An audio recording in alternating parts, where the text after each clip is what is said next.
प्यारे बच्चों, ज़मीन की गर्दिश, हम इस तस्वुर को समझने की कोशिश करते हैं। आइए ज़मीन किस तरीके से गर्दिश करती है, ज़मीन की हरकत की कौन सी किस्में हैं, इसको हम समझेंगे। इस तस्वीर को देखिए, ये एक हमारी ज़मीन है।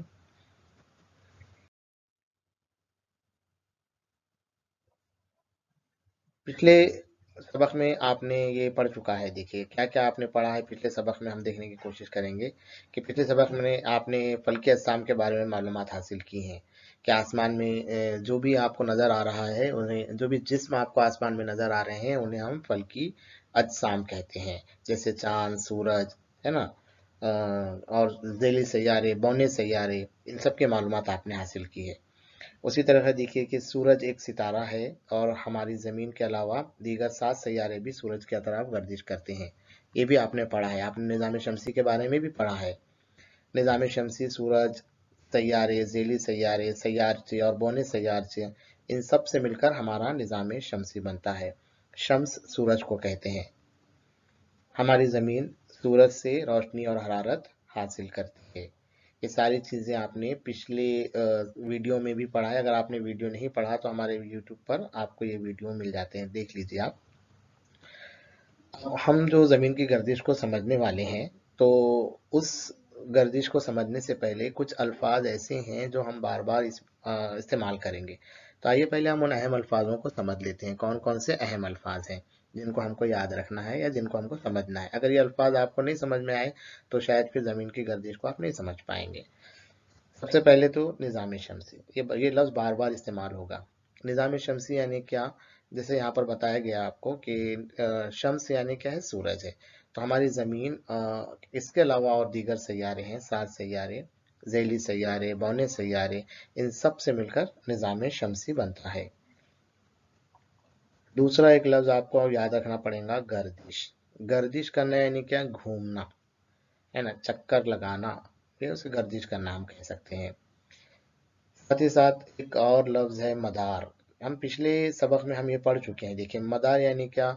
जैसे हम अभी देखें कि निज़ाम शमसी में सूरज के तरफ जो है हमारी ज़मीन गर्दिश कर रही है, इसके अलावा भी दीगर सैयारे गर्दिश कर रहे हैं। तो सैयारों के गर्दिश करने का एक मखसूस रास्ता है। हर सैयारा अपने अपने मखसूस रास्ते पर क्या कर रहे हैं? सूरज की तरफ गर्दिश कर रहा है। उसे ही हम क्या कहेंगे? मदार कहेंगे। ज़मीन, ज़मीन से तो आप वाकिफ़ हैं। ज़मीन एक सैयारा है ना? और ज़मीन वाहिद एक ऐसा सैयारा है अभी तक जहाँ पर ज़िंदगी है, जहाँ पर पानी और हवा का क्या बोलेंगे, वजूद है। सैयारे, जैसे सैयारे कौन कौन से हैं, इससे पहले हम पढ़ चुके हैं। सैयारे हैं कि भाई अतारूद है, मरीख है, मुश्तरी है, ज़ुहल है, ये सब सैयारों में शुमार होता है।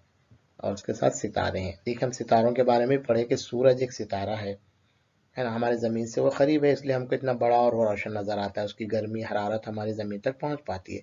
ऐसे बेशुमार सितारे हमारे निज़ाम शमसी में मौजूद हैं, है ना? और ऐसे कई निज़ाम शमसी भी कायनात में मौजूद हैं। यानी अल्लाह ताला ने इतनी बड़ी कायनात बनाई है कि जिसका हम अंदाज़ा नहीं कर सकते।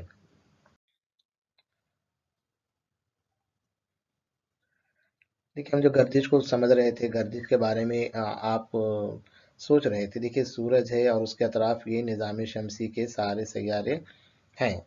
आप इसको समझने की कोशिश कर, इस तरीके से निज़ाम शमसी की तरफ क्या हो रहे हैं, सब के सब गर्दिश करते हुए तैयार हैं। ये तस्वीर क्या नज़र आती है आपको? गौर कीजिए, क्या समझ पा रहे हैं आप इसको?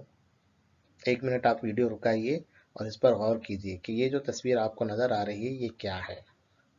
अच्छा ठीक है, उसमें बहुत सारे, इससे आपको समझ में आ जाएगा। अब ये तस्वीर आप देखिए, क्या है ये?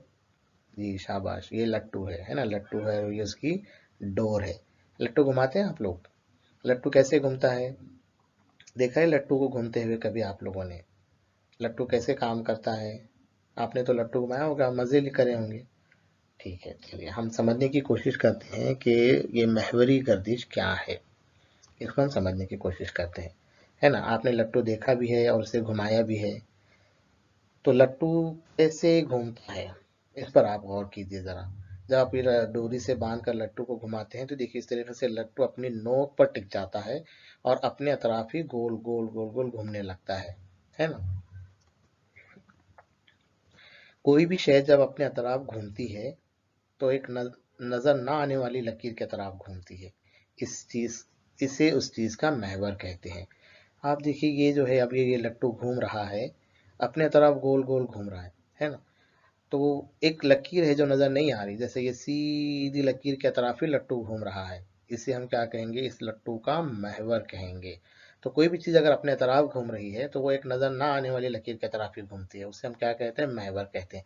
महवर और आगे हम अच्छे से समझेंगे, आपको आगे और समझ में आएगा। ठीक है, तो आप एक काम कीजिए, अभी इस वीडियो को रुकाइए, अगर आपके पास लट्टू है तो लट्टू को ज़रा घुमाइए और उसके महवर का अंदाज़ा कीजिए, है ना। अगर आपके पास लट्टू नहीं है तो हम क्या कौन सी चीज़ घुमा सकते हैं, ज़रा गौर कीजिए। ऐसी भी कोई एक चीज़ घुमाइए जो अपने ही अतराफ घूमे, है ना। गेंद को भी आप घुमा कर देखिए और गेंद के महवर का अंदाज़ा कीजिए। ठीक है, लट्टू अपने महवर के गिर्द गर्दिश करता है तो इसे लट्टू की महवरी गर्दिश कहेंगे, है ना। अब लट्टू अगर आप ये डोर से बन के घुमाएंगे तो लट्टू घूमेगा अपने अतराफ ही, गोल गोल गोल ऐसे घूमना चालू हो जाएगा उसका, तो उससे हम क्या कहेंगे, लट्टू की महवरी गर्दिश कहेंगे। अब ये जमीन की महवरी गर्दिश को हम लोग समझने की कोशिश करते हैं, है ना। इस तस्वीर को देखिए, इस तस्वीर को जरा ध्यान से देखिए। ये क्या कहलाता है, ये जो आप नजर आ रहा है ग्लोब कहलाता है। देखिए इसको हम क्या कहते हैं, ग्लोब कहते हैं। एक जमीन का एक मॉडल जिसे हम कहेंगे, है ना।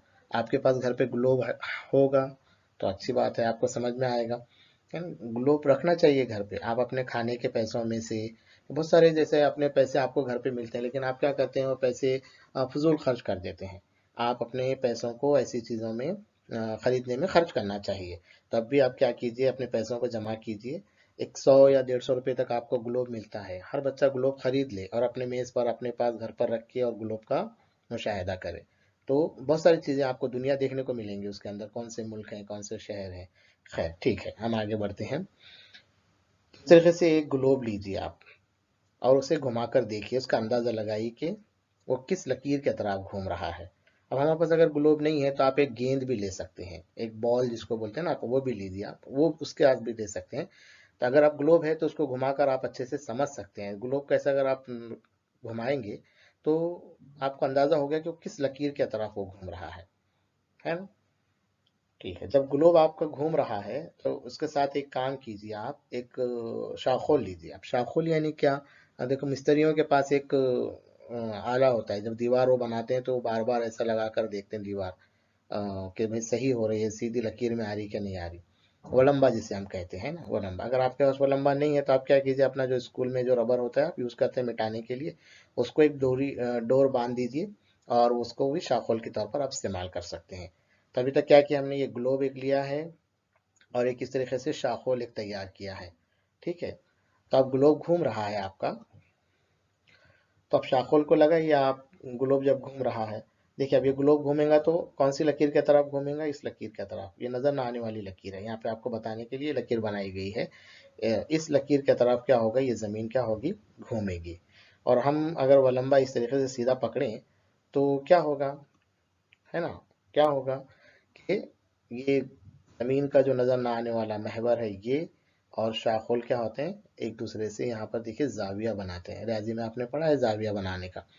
इसका मतलब क्या हुआ कि जैसे शाखुल तो सीधा है, शाखुल तो सीधा है, सीधा पकड़ा है आपने, लेकिन ये जो जमीन का जो महवर जो जाहिर कर रहा है, ये जमीन का महवर कैसा है, सीधा है क्या, नहीं, बल्कि झुका हुआ है ना। एन एन की तरफ क्या है, वो झुका हुआ है, यानी जमीन का महवर क्या है, झुका हुआ है, सीधा नहीं है। जैसे ये शाखोल आपने सीधा पकड़ा है, ऐसा जमीन का महवर ऐसा नहीं है, बल्कि जमीन का महवर क्या है, झुका हुआ है।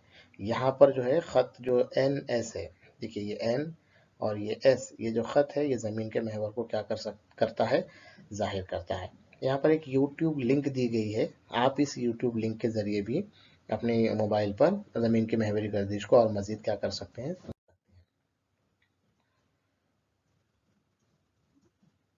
चलिए आज इस बाजू की शक्ल को और हम मज़ीद समझने की कोशिश करते हैं कि ये बाजू की शक्ल आखिर है क्या। ठीक है, जैसा अभी हमने देखा था कि ख़त एन एस क्या करता है, ये एन और ये एस ज़मीन के महवर को जाहिर करता है। ये एन एन यानी क्या चीज़ है, ये खुद बयान हम पिछले सबक में हमने पढ़ चुके हैं कि जो ज़मीन का जो सबसे ऊपरी एक नोक जिसे हम कहेंगे, जो ऊपरी किनारा है उसको हम कुतुब कहेंगे। तो ये शुमाली कुतुब को जाहिर करता है एन ये नॉर्थ, इंग्लिश लफ्ज नॉर्थ से एन बना है, और ये एस ये साउथ, तो ये जुनूबी कुतुब को जाहिर करता है ना। ऊपरी हिस्सा जो है शुमाली कुतुब को जाहिर करता है, और जो निचला जो हिस्सा ये एस वाला हिस्सा है ये जुनूबी कुतुब को जाहिर करता है। तो और जो खुतबैन से जो खत गुजर रहा है एन एस, वो जमीन का महवर को, जमीन के महवर को जाहिर कर रहा है। ठीक है, जमीन का महवर जमीन के बीचों बीच आर पार से गुजरता है। ये लकीर तो ऊपर से नजर आ रही है आपको, है ना, ये ऊपर से लकीर नजर आ रही है, लेकिन जमीन का महवर ये समझो यहाँ से आर पार, इधर से अगर आप इसको अंदर हम डालेंगे तो ये एन की तरफ से बाहर निकलेगा। इस तरीके से जमीन का महवर बीचों बीच आर पार से गुजरता है। आप इसको तजुर्बा कर सकते हैं। एक गेंद लीजिए, आपका रबर का जो बॉल आता है ना, रबर का बॉल, एक गेंद लीजिए और उसके अंदर से एक लोहे का तार गुजारिए अंदर से। हाँ, जब वो गुजर जाएगा, आर पार गुजारना जरूरी है, तो वो उस तरीके से जमीन का महवर होगा। ठीक है, जैसा भी बताया मैंने, नुक्ता एन जो है शुमाली कुतुब को जाहिर करता है, और नुक्ता एस जबकि जुनूबी कुतुब को जाहिर करता है। ठीक है, अब देखिए, अगर ये शुमाली कुतुब है और ये जुनूबी कुतुब है, अगर ये दोनों का बीचों बीच का हिस्सा अगर हम निकालेंगे, जैसे यहाँ पर ये जगह भी जो मैंने ये पॉइंटर आपको लगाया है, ये बीचों बीच का हो गया, एन और एस के बीचों बीच का अगर निकाले, और इस बीचों बीच के नुक्ते से जमीन के तरफ एक अगर दायरा बना लिया जाए इस तरीके से, तो जमीन क्या हो जाएंगी, दो हिस्सों में बढ़ जाएंगी। यहाँ से अगर हम कट करते हैं इसको, तो जमीन क्या हो जाएंगी, दो हिस्सों में बढ़ जाएंगे। इसको हम समझने की कोशिश करते हैं। देखिए, अगर हम यहाँ से इसको काट देंगे ऐसे, तो जमीन दो हिस्सों में बढ़ गई। ये ऊपर वाला हिस्सा जो है ये क्या कहलाएगा, ऊपर वाला हिस्सा जो है ये एक निस्फ कुर्रा कहलाएगा, कुर्रा कहेंगे हम इसको, एक निस्फ कुर्रा, निस्फ से मुराद है आधा, और ये दूसरा निस्फ कुर्रा। इस तरीके से दो निस्फ कुर्रों में क्या हो जाएगी, जमीन बट जाएगी। तो ये जमीन को जो दो निस्फ कुर्रों में जो तकसीम करने वाली जो लकीर है, ये जो तकसीम करने वाली जो लकीर है, इसी को हम क्या कहेंगे, ये जो लकीर आपको नजर आ रही है, इस लकीर को हम क्या कहेंगे, खते इस्तवा कहेंगे। फर्जी लकीर है, ये भी फर्जी लकीर, यानी जमीन पर ऐसी असली में लकीरें हैं क्या, नहीं, ये सिर्फ हम जाहिर करने के लिए आपको बता रहे हैं कि ये फर्जी लकीर जो है ये खते इस्तवा कहलाएगी। आपको खते इस्तवा ये लफ्ज याद रखना जरूरी है। खते इस्तवा कौन सी लकीर है, एक फर्जी लकीर है जो जमीन को क्या करती है, दो हिस्सों में तकसीम करती है। ठीक है, तो इस तस्वीर को अगर आप अच्छे से समझ लेंगे, तो जाहिर बात है आपको आगे फिर जमीन की महवरी गर्दिश वगैरह को समझने में आसानी होगी, है ना। एन और एस ये जमीन का महवर है जो झुका हुआ है, सीधा नहीं है। इसका एक तजुर्बा करके भी आप लोगों ने देखा है। ऊपरी जो निस्फ कुर्रा बन गया, ये कौन सा निस्फ कुर्रा हो जाएगा, आप बताइए, और कीजिए कि कौन से कुतुब है ये, एन जो है शुमाली कुतुब है, तो इसका मतलब ये जो ऊपर वाला हिस्सा है शुमाली निस्फ कुर्रा कहलाएगा, और ये एस की तरफ का जो है जुनूब की कुतुब की तरफ का जो निस्फ कुर्रा है ये जुनूबी निस्फ कुर्रा कहलाएगा। तो इस तरीके से खत इस्तवा जमीन को दो कुर्रों में तकसीम करता है, जुनूबी निस्फ कुर्रा और शुमाली निस्फ कुर्रा। बहुत बहुत शुक्रिया। तो ये इस सिलसिले का पहला पहला वीडियो था ज़मीन की गर्दिश का। इसके अलावा और दो वीडियो आपके सामने आएंगे, आप इस वीडियो को देखिए, और जो सवालात अगर आपको कुछ हैं, जो चीज़ें आपको समझ में नहीं आ रही हैं, तो आप हमारे इस यूट्यूब पर भी कमेंट कर सकते हैं। साथ ही साथ यहाँ पर जो नंबर दिया गया है इस पर, या फिर ये ईमेल आईडी पर भी आप क्या कर सकते हैं, अपने सवालात पूछ सकते हैं। तो जब भी आप वीडियो देखें, अपने साथ पेन बयाज वगैरह लेकर बैठें, अहम नुकात को तहरीर करें, और फिर अपने दोस्तों तक इसको पहुंचाएं। बहुत बहुत शुक्रिया। Thank you.